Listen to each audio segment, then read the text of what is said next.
As we mentioned at the top, the president campaigning tonight in Southwest Ohio for various Republican candidates, including Jim Renacci. He's running against incumbent Senator Sherrod Brown. But the Me Too movement is taking center stage in the race. Watch this ad from the Republican side. While Democrats vilified Judge Kavanaugh, they continue to turn a blind eye to one of their own, Senator Sherrod Brown. Brown's ex-wife testified under oath that he abused her. These court records prove it.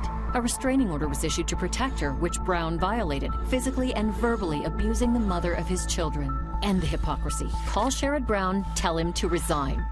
Joining me now is the spokeswoman of that Me Too Ohio group responsible for the ad, the Lieutenant Governor of the state, Mary Taylor. Good evening, Mary. Good evening, Ed. How are you? All right. And Lieutenant Governor, I wonder, obviously some people are going to see that and say, boy, that's a pretty tough shot.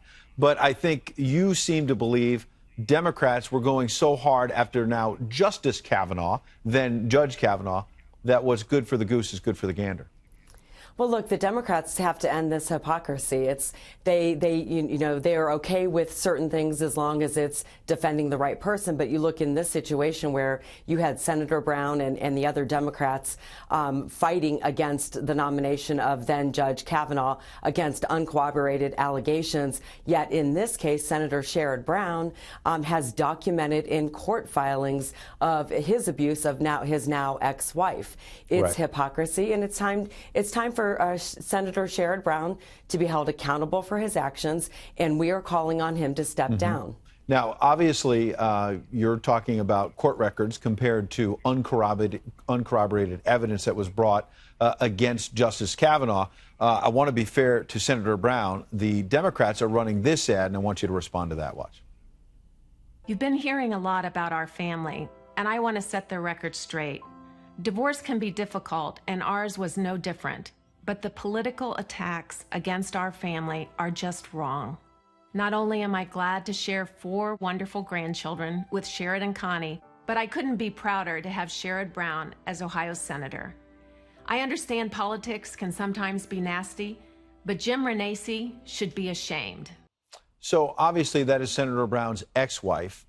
As you say, there are divorce records that suggest there were serious problems here. But she's trying to come forward and say, look, you weren't there, Lieutenant Governor. I wasn't there. We don't know what happened. Things are said, things are done in the middle of a divorce that people are not proud of that maybe were pulled out of context. How do you respond? Well, look, all we're doing is looking at the actual court papers and the actual documents that were filed in court during this divorce proceeding. And it was alleged in those documents that he was abusive to his wife. In fact, there was a restraining order at one time against Sherrod Brown when he was still married to her, and he violated that restraining order. All we're doing is going back to the public documents. And now we live in a different world. We are in a Me Too movement era, and victims are coming out and they're speaking up. And we want to make sure that victims have a voice. And the fact that in the past, Sherrod Brown has dismissed this and calling it a family matter, I think is really unfortunate. And I think we want to empower victims to speak out. And we're just pulling information directly from a court proceeding, a court filing that is a public record. All right, Lieutenant Governor Mary Taylor in Ohio, we appreciate you joining us tonight.